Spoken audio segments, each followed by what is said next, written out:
Hello everyone आज video को आपण मानक स्वागत।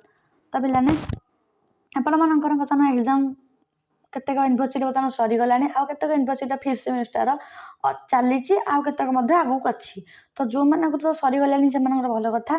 तो जो मैंने बर्तमान चली आगू अच्छी जमी उत्कल यूनिवर्सिटी कलाहांडी यूनिवर्सिटी जमी अच्छी आगू तो से जी भी सिलेक्शन क्वेश्चन बर्तमान अपलोड कराने बास से देखिए जातु से एग्जाम बहुत ही भल हम।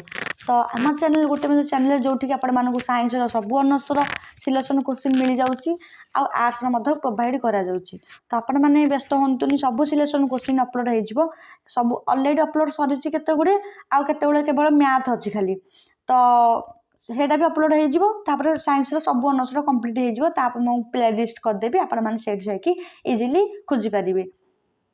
तो बर्तमान देख आम आगु बटानी कोर 11 कोर 12 DSC 1 DSC 2 बर्तमान अपलोड करवा अलरेडी 3टा अपलोड सर DSC 2टा आज बर्तमान अपलोड हो। तो आपण मैंने पिला माने जेतिकी सिलेक्शन क्वेश्चन दिया पढ़ी जातु। देख पे स्टार्ट करवा DSC 2 नेचुरल रिसोर्स मैनेजमेंट। तो जो मैंने आम चैनल को सब्सक्राइब करना आम चैनल को सब्सक्राइब रखु एमती इंपोर्टेंट वीडियो पाइप नोटिफिकेशन को ऑन रखी दिंतु। देख पे 6 मार्क देखा या 6 मार्क हो पार 3 मार्क 3+3 मार्क भी हो पार। देख पे renewable and non renewable energy renewable and non renewable energy कौन वेस्ट मैनेजमेंट कौन।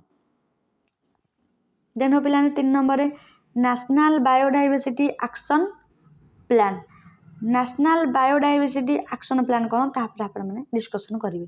देन फॉरेस्ट प्रोडक्ट मैनेजमेंट कौन। Then natural resources and its types तापर biodiversity and its types biodiversity कौन तापर टाइप्स लिखिए। देन सॉइल डिग्रेडेशन कौन। Then 9 number rain water storage and its utilization 10 number sustainable utilisation 11 number forest cover in India. तो ये 11टा पिला मानकर 6 मार्किया 3 मार्किया आसीज। तो आपण मैंने भलसे 11टा को देखिए जी। देन पे देखिए आम important 1.5 2 mark short question important of horticulture कौन तापर मैंने डिस्कसन करेंगे।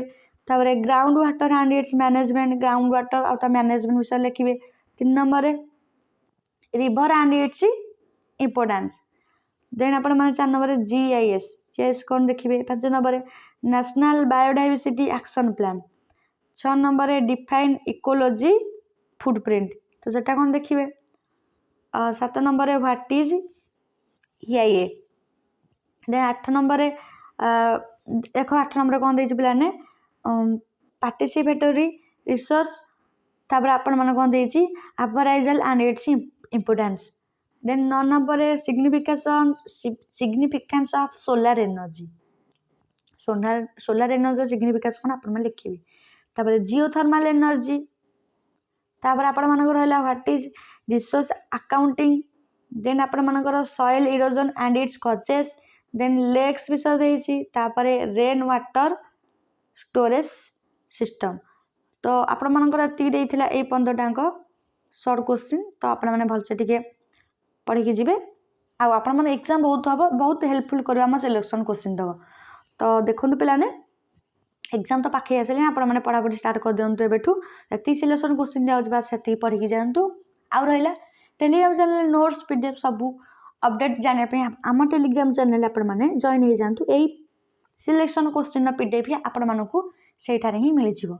डिस्क्रिप्शन लिंक दिखाई आपण मैंने जाइए जॉइन हो जातु।